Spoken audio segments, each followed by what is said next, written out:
बिस्मिल्लाहिर्रहमानिर्रहीम। स्टूडेंट्स, ये हमारा लेक्चर जो है वो कह लें कि आखिरी लेक्चर है आपका इस सेमेस्टर का फार्मास्यूटिकल टेक्नोलॉजी का। तो वो कंक्लूड करते हुए मैं आपको थोड़ा सा इसका रिवीजन दे दूं, ये जो हमने आखिरी टॉपिक पढ़ा है उसका, और कोर्स का भी थोड़ा सा आपके साथ शेयर हो जाए कि कोर्स किस तरह का होगा। तो जो आखिरी टॉपिक हमने पढ़ा थोड़ा सा ज़रा डिफ़िकल्ट है, क्योंकि थोड़ा सा माइक्रोबायोलॉजी इन्वॉल्व है इसमें। फिर हम इसमें कहें बायोटेक्नोलॉजी इन्वॉल्व है, तो माइक्रोबायोलॉजी एंड बायोटेक्नोलॉजी का एक लिंक करके हमने ये एक डिस्क बनाया हुआ है, तो इसलिए ये थोड़ा सा अंडरस्टैंड करना डिफिकल्ट है। अच्छा, ये बेसिस इसकी ये है कि हमने कोई थेराप्यूटिक एबिलिटी देनी है जब हमने कोई प्रोटीन एडमिनिस्टर करनी है, यानी कि कोई प्रोटीन जिससे हम थेराप्यूटिक एफिकेसी लेते हैं इन आवर बॉडी, वो प्रोटीन हम डेवलप करके उस इंसान में अगर लगा दें तो उसको वो डिजीज नहीं होगी। जस्ट फॉर एग्जांपल कि मैंने आपको कहा कि एक जैसे डिजीज, कोई भी वायरल डिजीज है तो वो वायरस बॉडी में आ सकता है, तो अगर बॉडी में उसके अगेंस्ट एक प्रोटीन होगी जो वायरस को किल कर सकती है, तो वो फिर एक सुपीरियर थेरेपी है देन कि हम जब वायरस आ जाए बॉडी में और डिजीज जनरेट हो जाए तो फिर हम उसको थेरेपी देना शुरू करें। तो इस बेस के ऊपर हमने ये प्रोटीनियस डिलीवरी सिस्टम बनाया हुआ है, जो कि किसी भी एंटीजन, जिस एंटीजन के अगेंस्ट बनाया हुआ है उस एंटीजन को उस एंटीजन के साथ बाइंड करने की और उस एंटीजन को इनएक्टिवेट करने की कैपेबिलिटी रखता है। इस तरह की प्रोटीन को हम एंटीबॉडी या इम्यूनोग्लोबुलिन कहते हैं। तो जो इंटरफेरोन जो है वो एक इम्यूनोग्लोबुलिन की टाइप्स हैं, इंटरफेरोन अल्फा, बीटा, गामा, वो भी इसी में कंसिडर किए जाते हैं। तो बी लिम्फोसाइट्स, टी लिम्फोसाइट्स, ये भी इसी में इम्यूनोग्लोबुलिन में कंसिडर किए जाते हैं। तो ये जो हैं ये इम्यूनोग्लोबुलिन्स, या जिनको हमने ये भी सारे कहे, ये एक रिस्पॉन्सिव सेल्स हैं जब भी कोई एक एंटीजेनिक मटेरियल या कोई एक ऐसा मटेरियल जो कि फॉरेन कंसिडर किया जाता है फ्रॉम द बॉडी, वो इंट्रोड्यूस होता है।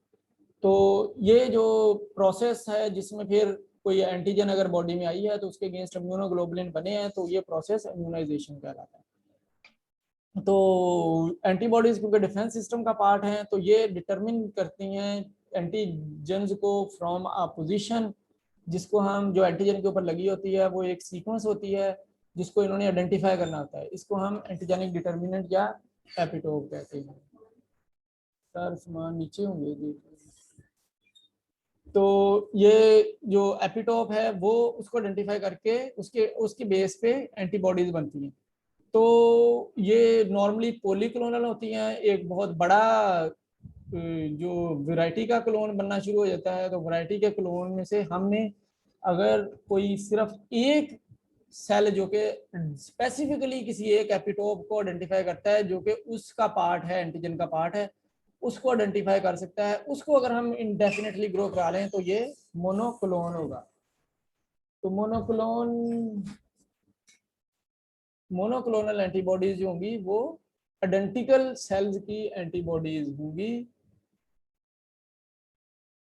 अच्छा, तो हाँ जी, मोनोक्लोनल एंटीबॉडीज का फिर ये एडवांटेज होगा कि वो क्योंकि एक ही आइडेंटिकल सेल्स से बने हुए इम्यूनोजेनिक सेल्स होंगे, तो एक सेल से जनरेटेड इम्यूनोजेनिक सेल जो है वो एक ही तरह की जो आएगी हमारे पास एंटीजन, उसके साथ बाइंड कर सकते हैं।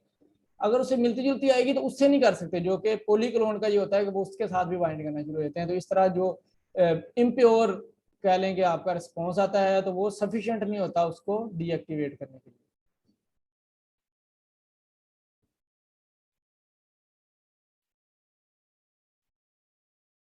तो इसके लिए हम जो यूज करते हैं वो हाइब्रिडोमा टेक्नोलॉजी है। पहले हमने पढ़ी है एक रिकम्बिनेंट डीएनए टेक्नोलॉजी, और अब हम डिस्कस कर रहे हैं वो हाइब्रिडोमा टेक्नोलॉजी है। हाइब्रिडोमा टेक्नोलॉजी में भी हम रिकम्बिनेंट ही बनाते हैं, लेकिन जब वहां पे हम डीएनए को अटैच करा रहे थे रिकम्बिनेंट टेक्नोलॉजी, यहाँ पे हम प्रिपेयर्ड प्रोटीन प्रोटीन को अटैच करा रहे हैं। यानी कि हमने प्रिपेयर्ड बी लिम्फोसाइट जो कि इम्यूनोग्लोबुलिन है, और प्रिपेयर्ड ट्यूमर सेल जो कि हमारे पास माइलोमा सेल या स्टेम सेल्स है, इनको हमने आपस में अटैच करवा दिया है। तो इनका जो यूनियन है वो हाइब्रिडोमा कहलाता है। तो हम माइलोमा सेल जो कि ट्यूमर सेल्स हैं वो कंस्ट्रक्टेड हो सकते हैं या वो हमने किसी ह्यूमन से लिए हुए हो सकते हैं। वो क्योंकि डेफिनेटली इनडेफिनेटली ग्रो करने की कैपेबिलिटी रखते हैं, उसकी प्रॉपर्टी हम बी लिम्फोसाइट को दे देते हैं जब हम उसके साथ अटैच करवा देते हैं बाय फ्यूजन। तो ये करवाने के लिए हम सबसे पहले क्या करते हैं कि हमने वो बी लिम्फोसाइट सेल लेने हैं जो कि हमने किसी एनिमल को इम्यूनाइज किया है, उसके बाद हमने उसके रेड ब्लड सेल ले लिए हैं, यानी कि वो रेड ब्लड सेल जो है वो इम्यूनोजेनिक होंगे, वो एंटीजन होंगे। वो हम जब लगा देंगे तो वो उसके अगेंस्ट बी लिम्फोसाइट्स बनना शुरू हो जाएंगे रैबिट या रैट में, यानी कि शीप के सेल लगा दें हम रैबिट में या रैट में तो वो उसके लिए एंटीजेनिक होंगे, तो वो एंटीजन उसके आना शुरू हो जाएगी और बी सेल्स बनना शुरू हो जाएंगे। तो पहले बी सेल ले लिया हमने, अब हमने सिलेक्ट कर लिए हैं स्टेम सेल्स। वो हमने किसी एक स्ट्रेन्स, जो हमारे पास स्टेम सेल्स की एक कल्चर अवेलेबल है, बहुत बड़ा कल्चर अवेलेबल है, सिंथेटिक कल्चर अवेलेबल है, उसमें से हमने माइलोमा सेल लेके उनको आपस में अटैच करा दिया। तो अटैच कराया हमने एक मीडिया में जो कि पॉलीथाइलिन ग्लाइकोल है, या हमने उसको किसी वायरस के अंदर इनकॉर्पोरेट कर दिया है तो वायरस ने उसको अटैच करा लिया है, या फिर हमने इलेक्ट्रोपोरेशन का मेथड लिया है। ये हमने सारे पढ़े हैं पहले हाइब्रिडोमा उसमें रिकम्बिनेंट में, तो अब यहाँ पे हम इसको पॉलीथाइलिन ग्लाइकोल से पढ़ेंगे। तो हम उसको पॉलीथाइलिन ग्लाइकोल मीडिया के अंदर आपस में अटैच करा देंगे। तो ये एडहेसिव मीडिया है, ये उन दोनों को आपस में अटैच करा के हेट्रोकैरोन्स बना देगा। तो वो हेट्रोकैरोन्स बना देगा, ये दोनों आपस में इस तरह से ब्लू, ये रेड और एक ब्लू, ये दोनों आपस में ऐसे अटैच हुए हुए हैं। अब ये जब डिवाइड भी कर रहे हैं तो ये अटैच ही डिवाइड कर रहे हैं। उसके बाद हम हाइब्रिडोमा सेल्स को फिर हमने जब ये दोनों को कंबाइन करा दिया पॉलीथाइलिन ग्लाइकोल में, अब उसमें ऐसा भी चांस है कि एक हाइब्रिडोमा हो, एक माइलोमा हो, एक बी लिम्फोसाइट हो, ऐसे यानी कि तीन चीजें, वो दो आपस में नहीं मिले और एक दो आपस में मिल गए हैं। तो उनमें से हमने सिर्फ सिलेक्ट करने हैं वो जो कि आपस में मिल गए हैं या हाइब्रिडोमा है। तो वो उसके लिए हमने एक साल्वेज पाथवे यूज किया है, या हम इसको पहले कहें कि हमने देखा है कि जो बी लिम्फोसाइट्स हैं उसके अंदर एक जीन होता है जो कि HPRT1 जीन होता है। ये HGPRT इंजाइम को कोड करता है। HGPRT इंजाइम जो है वो हैट मीडिया के अंदर, HGPRT हैट मीडिया में जब तक HGPRT नहीं आता तो हैट मीडिया किसी भी माइक्रो किसी भी चीज को ग्रो नहीं करवाता। तो वो सप्लाई देता है HGPRT बी लिम्फोसाइट, जिसकी वजह से हैट मीडिया में बी लिम्फोसाइट के ग्रो करने की कैपेबिलिटी बन जाती है। तो माइलोमा में ये HGPRT1 जीन नहीं होता तो वो हैट मीडिया में ग्रो नहीं कर सकता, क्योंकि वो एंजाइम नहीं प्रोड्यूस कर सकता HGPRT, तो हैट मीडिया में उसका ग्रो करने का चांसेस नहीं होते। लेकिन जो बी लिम्फोसाइट है वो भी इंडेफिनेटली ग्रो नहीं कर सकता, उसने भी उसमें ग्रो करना है तो उसने डाई कर देना है, तो एक टाइम के बाद वो डाई कर देगा। माइलोमा वैसे ग्रो नहीं कर सकता, वो डाई कर देगा। लेकिन जो बी लिम्फोसाइट विद माइलोमा है तो वो क्योंकि माइलोमा उसको रेप्लिकेट करा के बढ़ाता रहेगा, और बी लिम्फोसाइट जो है जो डाई कर देगा वो खत्म होगा, लेकिन जो रेप्लिकेट करके बढ़ता जाएगा वो माइलोमा के साथ इनडेफिनेटली ग्रो करना शुरू हो जाएगा। तो वो फिर हैट मीडिया में HPRT1 जीन की वजह से HGPRT एंजाइम भी सक्रीट करेगा और हाइब्रिडोमा जो है वो हैट मीडिया में ग्रो करना शुरू हो जाएगा। इस प्रोसेस को हम साल्वेज पाथवे भी कहते हैं। तो साल्वेज पाथवे जो है वो एक्चुअली ये है कि अमाइनोटेरिन जो होता है उसने नॉर्मल DNA सेंसिस को ब्लॉक करके सेल डिवीजन को प्रिवेंट कर देना है। तो नॉर्मल पाथवे जो है उसको बाईपास करके ये जो अमाइनोटेरिन आके ब्लॉक कर दे DNA सेंसिस को, इस पाथवे को हम साल्वेज पाथवे कहते हैं। तो जब बी लिम्फोसाइट्स के पास ये एंजाइम होता है साल्वेज पाथवे का, तो यानी कि माइनोटेरिन ब्लॉक कर रहा है, हैट मीडिया में माइनोटेरिन है ना, तो माइनोटेरिन एक्चुअली ब्लॉक कर रहा है DNA की सेंसिस को। तो एक एंजाइम होना चाहिए जो उसको इससे बाईपास करा दे, यानी कि इस प्रोसेस से साल्वेज पाथवे से ले जाए उसको नॉर्मल पाथवे से जिसमें माइनोटेरिन ने DNA सेंसिस को ब्लॉक कर दिया है उससे बाईपास करा दे। तो वो बी लिम्फोसाइट के पास वो एंजाइम होता है जो उसको साल्वेज पाथवे से गुजार के ले जाता है, और DNA की सेंथिसिस जो है की इनहिबिशन जो है उसको, ब्लॉकेज को जो है या उसकी सेल डिवीजन को प्रिवेंशन जो है उसको ब्लॉक कर देता है, खत्म कर देता है। इस तरह वो ग्रो करने की कैपेबिलिटी रखता है हैट मीडिया में। लेकिन जो माइलोमा सेल हैं उनके पास ये एंजाइम नहीं होता तो वो उनकी डीएनए सिंथेसिस जो है वो रुक जाती है, वो स्टॉप माइनोटैरिन उनकी डीएनए सिंथेसिस रोक देता है, क्योंकि स्टॉप कोडोन है तो ये उनकी डीएनए सिंथेसिस रोक देता है, तो वो आगे ग्रो नहीं कर सकता। तो वो साल्वेज पाथवे से जाने के लिए उसको एंजाइम चाहिए, वो एंजाइम है नहीं उसके पास, तो वो फिर किल हो जाता है, खत्म हो जाता है।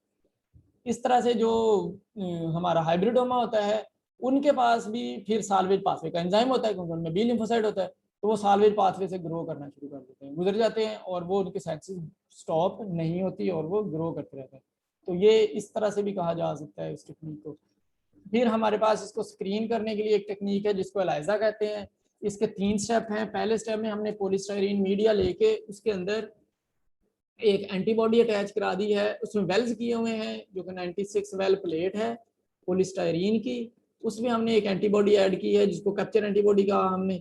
तो वो एंटीबॉडी जो है वो उसके नीचे अटैच कर दी, कैप्चर इसलिए कि वो उसके नीचे अटैच कर दी पॉलीस्टाइरीन के अंदर। तो एंटीबॉडी को नीचे अटैच करवा दिया गया, 1 2 3 4 5 जितनी भी वो एंटीबॉडीज नीचे अटैच कर सकती थी वो अटैच हो जाएंगी।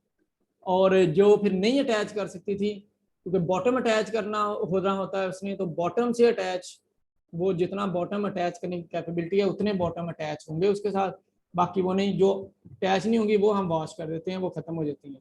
फिर उसके बाद हम उसके ऊपर एंटीजन ऐड करते हैं, यानी कि सैंपल ऐड करते हैं जिसमें हमने सपोज किया हुआ है कि वो उसमें एंटीजन है। तो वो जो ऐड करने के बाद हम देखते हैं कि वो एंटीजन ने उस एंटीबॉडी को अटैच किया है या नहीं किया। उस अगर वो अटैच कर जाए और जो नहीं अटैच किए उनको हम वॉश कर दें वहां से, तो फिर हम तीसरे स्टेप में एक और एंटीबॉडी ऐड करेंगे जिसके साथ हम एक एंजाइम देंगे और हम एक सबस्ट्रेट देंगे, ताकि एंजाइम इस एंटीबॉडी को उस एंटीजन के साथ सेकंड रिएक्शन कॉज करवाए। सेकंड रिएक्शन जो है वो उसका इम्यूनोजेनिक रिस्पॉन्स होगा, और जो ये सबस्ट्रेट कंज्यूम होगा इस रिएक्शन के लिए वो क्रोमोजेनिक होगा, तो वो कलर प्रोड्यूस करेगा। कलर प्रोड्यूसिंग हम चेक कर सकते हैं जब हम उसकी ऑप्टिकल डेंसिटी मेजर कर लें, तो उसको हम एक स्टैंडर्ड कर्व के साथ कंपेयर करके फाइंड आउट कर लेते हैं। आखिरी 4th स्टेप जो है वो हमारा वो हाइब्रिडोमा सेल्स का कल्चर है। फिर हमने उसको कल्चर करना शुरू करना है, तो हम उसके लिए स्पेसिफिक मीडिया जो डलबैको के 2, इसी तरह रोजवेल का एक और हैम का एक मीडिया, ये जो मीडियाज हैं इन मीडियाज में हम उसको कल्चर करना शुरू कर देते हैं, और उसमें एंजाइम्स, उसमें अमाइंस, उसमें हार्मोन्स, इंसुलिन, ये सारा कुछ ऐड करना होता है, सॉल्वेंट्स ऐड करने होते हैं ताकि वो इसमें प्रोपेगेट कर सकें। जो हमने कराने होते हैं एक्चुअली इन विट्रो, ये पीसीआर की टेक्निक है, उससे करवाने होते हैं। जब हमने उसको प्रोपेगेट कर लिया, बहुत ज़्यादा हमने क्लोन अटेन कर लिए हैं, तो अब हम उसको किसी भी एक होस्ट सेल के अंदर इंजेक्ट करेंगे और ये देखेंगे कि क्या वो उसके अगेंस्ट उसके रिस्पॉन्स में मोनोक्लोनल एंटीबॉडीज बनती हैं या नहीं बनती, यानी कि हम मोनोक्लोनल एंटीबॉडी लगा रहे हैं तो उसके अगेंस्ट में वो एंटीबॉडीज बनाता है या नहीं बनाता। तो इसको हम इन विट्रो कल्चर भी, इन विट्रो हम फ्रीज करके उसको स्टोर कर सकते हैं फर्दर यूज के लिए, या फिर हम इसको डायरेक्टली उसमें कुछ को इंजेक्ट कर लेंगे। अगर वो एंटीबॉडीज बनाने की कैपेबिलिटी रखता है तो ये जो स्टोर्ड और फ्रोजन और स्टोर्ड है इनको हम यूज करेंगे फिर अगली इम्यूनाइजेशन के लिए। तो जब हम मोनोक्लोनल एंटीबॉडीज लगा देते हैं एक एनिमल के अंदर, तो उसके अंदर जो एंटीबॉडीज बनती हैं फिर उनको हमें प्योरीफाई करके फाइंड करना है कि क्या वो सेम एंटीबॉडी बनी है जो हम चाहते थे और हमने उसमें लगाई थी। तो उसके लिए कुछ टेक्निक्स हैं, जैसे जेल इलेक्ट्रोफोरेसिस है, इस तरह एलाइजा टेक्निक है, या फिर हम उसको रेडियो लेबल करके उसका इम्यून एसे ले लेते हैं, यही एलाइजा टेक्निक से ले लेते हैं, रेडियो एक्टिव मटीरियल हमें बता देता है, या इम्यून प्रेसिपिटेशन होता है कि वो प्रेसिपिटेटिंग टेक्निक से हम उसको परफॉर्म करते हैं। तो इस तरह हम उनको एक्सट्रैक्ट करके प्योरीफाई कर लेते हैं, कि प्योरीफाई हो जाती है हमारी एंटीबॉडी, तो हम उसको आइडेंटिफाई करते हैं कि क्या ये एंटीबॉडी सेम है अगेंस्ट द एंटीजन। अच्छा, अब बात आ जाती है कि हमने ह्यूमन मोनोक्लोनल एंटीबॉडी बनानी है। तो ह्यूमन मोनोक्लोनल एंटीबॉडी, क्योंकि हम काम सारा कर रहे हैं माइस के ऊपर, तो हमारे पास जो है वो म्यूरिन एंटीबॉडीज बनती हैं। म्यूरिन एंटीबॉडीज में जो डीएनए की सीक्वेंसेस हैं वो जीन की सीक्वेंसेस ह्यूमन के जीन की सीक्वेंसेस से डिफरेंट है। तो जब अमाइनो एसिड सीक्वेंसेस डिफरेंट है, तो जब वो हम ह्यूमन में लगाएंगे तो वो एक इम्यूनोजेनिसिटी प्रोड्यूस करेंगे या एक इम्यून रिस्पॉन्स जनरेट करेंगे। तो जो कि अवॉइड करना होता है हमने सेफ्टी कंसर्न की वजह से, तो हमें चाहिए कि वो ह्यूमन की ही जेनेटिक मेकअप हो, यानी कि ह्यूमन की ही अमाइनो एसिड जो है वो कोड हुए हुए हों to form a B lymphocyte.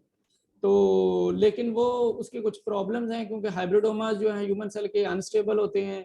B lymphocytes जो हैं वो स्प्लीन सेल्स में ज़्यादा स्टेबल हैं, और spleen cell from the human obtain करना मुश्किल हो जाता है। ह्यूमन के अंदर जो एंटीबॉडीज़ हैं वो ह्यूमन टिश्यूज़, ह्यूमन में अगर हम ये हाइब्रिडोमा ह्यूमन की एंटीबॉडी का लगाते हैं तो वो ह्यूमन के टिश्यू उसको फॉरन कंसिडर नहीं करते, तो वो उसके अगेंस्ट एंटीजेनिक रिस्पॉन्स प्रोड्यूस नहीं करते। तो तीसरा जो है वो सेफ्टी कंसर्न है कि हम किसी को भी, एक ह्यूमन को कोई एंटीजन नहीं लगा सकते, क्योंकि उसमें उसके एक्सपायर होने का चांस रहता है। या फिर एथिकल इशू है कि एथिकली आप किसी को डिजीज्ड बना दें, तो उसको सॉल्व करने के लिए हमने फिर एक चिमेरिक एमएबीज बनाई है। चिमेरिक में ये है कि एक वेरिएबल रीजन है, वेरिएबल रीजन जो है वो माइस का है, यानी कि ये एंटीजन को रिकग्नाइजिंग रीजन है, तो ये माइस के अमाइनो एसिड की सीक्वेंसेस का है। और बाकी सारा जो नीचे वाला रीजन कांस्टेंट रीजन है वो सारे का सारा ह्यूमन के अमाइनो एसिड्स की सीक्वेंस का है। तो ये जो एंटीबॉडी है वो ज्यादातर नजर जो आती है वो ह्यूमन एंटीबॉडी नजर आती है, लेकिन ऊपर वाली जो वेरिएबल रीजन है वो सिर्फ और सिर्फ आपके माइस का होता है। तो ये एक हाइब्रिड है, यानी कि माइस विद ह्यूमन। तो इस हाइब्रिड को बनाने के लिए हम वही रिकम्बिनेंट डीएनए टेक्नोलॉजी यूज करते हैं। तो हम मैसेंजर आरएनए लेते हैं, चिमेरिक माइस का मैसेंजर आरएनए लेते हैं जो कि वेरिएबल रीजन को कोड करने के लिए। तो मैसेंजर आरएनए से हम सीडीएनए बनाते हैं। वो सीडीएनए जो होता है वो माइस के वेरिएबल रीजन को कोड करने के लिए, इसको हम ह्यूमन के जो डीएनए कोडिंग है फॉर कांस्टेंट रीजन उसके साथ हम अटैच करवा देते हैं, रिकम्बिनेट करवा देते हैं। तो ये रिकम्बिनेंट एंटीबॉडी बन जाती है। ये रिकम्बिनेंट डीएनए जो होता है इसको फिर हम हाइब्रिडोमा बनाते हैं माइलोमा सेल के लाइन के साथ, और फिर उसको हम चेक करते हैं कि वो एक्सप्रेसिव है या नहीं। तो दोनों प्रोसेस इकट्ठे अब अडॉप्ट किए जा रहे हैं, जो हम पहले एक जेनेटिक इंजीनियरिंग की फॉर्म में पढ़ चुके हैं रिकम्बिनेंट डीएनए टेक्नोलॉजी, और फिर अब हम ये जो प्रोटीन्स में पढ़ रहे थे हाइब्रिडोमा टेक्नोलॉजी, इन दोनों को हमने कंबाइनली यूज किया। ये चिमेरिक मोनोक्लोनल एंटीबॉडीज कहलाती हैं। इनका प्रॉब्लम ये है कि ये स्टिल कुछ ना कुछ हम इम्यूनोजेनिक रिस्पॉन्स प्रोड्यूस करते हैं, जो कि क्योंकि एक न्यूरीन का रीजन है वेरिएबल रीजन, तो उस वजह से तो उसके लिए फिर हमें चाहिए कि इनको भी ख़त्म किया जा सके। तो उसकी एक एग्जांपल है हमारे पास, जो कि इसकी काफ़ी सारी एग्जांपल्स हैं, वैसे मैंने एक एक एग्जांपल यहाँ पे लिखी है। इससे फिर हमने एक ह्यूमनाइज्ड एमएबी बना ली है। ह्यूमनाइज्ड एमएबी में ये है कि चिमेरिक एमएबीज जिसका जो हमने वेरिएबल रीजन लिया हुआ था, उसमें से भी वेरिएबल रीजन में से ओनली जो आइडेंटिफाइंग रीजन के जो बेसिस हैं जो कि एपिटोप के अगेंस्ट एक्टिव हैं उनको रहने दिया है, बाकी सारी की सारी हमने ह्यूमन कर दी। तो ये भी उसी तरह से बनेगा जैसे रिकम्बिनेंट डीएनए टेक्नोलॉजी में हमने वो बनाया था। तो अब सीडीएनए जो होगा वो सिर्फ और सिर्फ एक लेयर या एक सीक्वेंस को कोड करने के लिए होगा। वो एक सीक्वेंस कोड होगी, फिर ह्यूमन की होगी, फिर एक सीक्वेंस कोड करने के लिए सीडीएनए होगा, फिर एक सीक्वेंस कोड करने के लिए होगा। तो ये 3 सीडीएनए जो है वो हम इकट्ठे यूज करेंगे। उससे हम वो फॉर एग्जांपल 3 जगह से एपिटोप को आइडेंटिफाई करना है तो वो उसके वेरिएबल रीजन के ऊपर अटैच हो जाएंगे। तो ये भी हमारा रिकम्बिनेंट डीएनए से बना हुआ है। तो इसमें सिर्फ और सिर्फ क्या माइस का है, माइस का सिर्फ और सिर्फ सीडीआर है, यानी कि कंप्लीमेंट्री डिटरमाइनिंग रीजन जो है वो सिर्फ और सिर्फ माइस का है, बाकी सारी की सारी जो एंटीबॉडी है वो ह्यूमन की है। तो प्रॉब्लम इसमें ये है फिर ये जो सीडीआर हमने इसके अंदर माइस का लगाया है वो जब एपिटोप को आइडेंटिफाई करता है तो वो उसके साथ ही अटैच हो जाता है, और ये ह्यूमन एंटीबॉडी क्योंकि उनको रिकॉग्नाइज नहीं कर रही होती तो ये उससे सेपरेट हो जाती है, जिसकी वजह से इसके डिसलोकेट होने के चांसेस बढ़ जाते हैं और उसके नॉन फंक्शनल होने के चांसेस बढ़ जाते हैं। लेकिन इससे ये फ़ायदा ये हुआ कि ये नॉन इम्यूनोजेनिक होता है, एमएबीज हैं टू ह्यूमन, तो ह्यूमन में कोई इम्यूनोजेनिक रिस्पॉन्स जनरेट नहीं करते। लास्टली जो है हमारे पास वो फुली ह्यूमन मोनोक्लोनल एंटीबॉडी है। फुली ह्यूमन मोनोक्लोनल एंटीबॉडीज़ में फिर हमने वो प्रॉब्लम के वो वहाँ से जो एपिटोप रिकग्नाइजिंग सीक्वेंस है या सीडीआर है वो क्योंकि वहाँ से निकल जाता था तो उसका हमने एक रिप्लेसमेंट लिया है। तो हमने एक माइस ही ऐसा बना लिया है, जो माइस जब ये इम्यूनोजेनिक प्रोटीन्स बनाता है तो वो प्रोटीन्स या बी लिम्फोसाइट्स जो हैं वो बने हुए ह्यूमन अमाइनो एसिड सीक्वेंसेस से या ह्यूमन जीन्स जिन बेस पेयर से बनते हैं उन बेस पेयर से वो एक हमारा माइस जो है वो मोनोक्लोनल वो एंटीबॉडी बना सकता है, क्योंकि ये जेनेटिकली इंजीनियर्ड माइस है। तो उसमें उस माइस में जो हमने न्यूक्लियोटाइड बेसिस डाली हैं वो ह्यूमन वाली बेसिस डाली हैं। तो ऐसा माइस जो है वो जीनो माउस कहलाता है। तो जीनो माउस की डिफरेंट स्ट्रेन्स अवेलेबल हैं। इन जीनो माउस को जब हम इम्यूनाइज करते हैं तो ये जो एंटीबॉडीज बनाते हैं या बी लिम्फोसाइट जो बनाते हैं वो सारे के सारे बी लिम्फोसाइट्स ह्यूमन के अमाइनो एसिड से बने हुए थे, ह्यूमन के बेस पेयर से बनते हैं और उससे उन्हीं के अमाइनो एसिड्स अटैच होते हैं। तो ये जो अमाइनो एसिड्स हैं वो फुली ह्यूमन अमाइनो एसिड्स हैं, तो इसलिए इसको हम फुली ह्यूमन एमएबीज कहते हैं। इनको हम माइलोमा सेल्स के साथ अटैच कराते हैं तो ये फुली ह्यूमन सेल बन जाते हैं। बाकी आप ये देख लीजिएगा सारी एग्जांपल्स जो डिफरेंट डिजीज़ में यूज़ होती हैं। तो हमारा ये टॉपिक ख़त्म हो गया है। इंशाल्लाह बेस्ट विशेस आप सबके लिए। फिर पेपर्स की कोई भी कंफ्यूजन होगी तो वो आप नेक्स्ट वीक में कह सकते हैं, हम ऐसे ही मीटिंग स्टार्ट करके तो वो क्वेश्चंस ले लेंगे। किसी तरह का भी कोई भी टॉपिक की रिवीजन रिक्वायर्ड होगी तो हम वो रिवीजन भी कर लेंगे। तो जज़ाकल्लाह।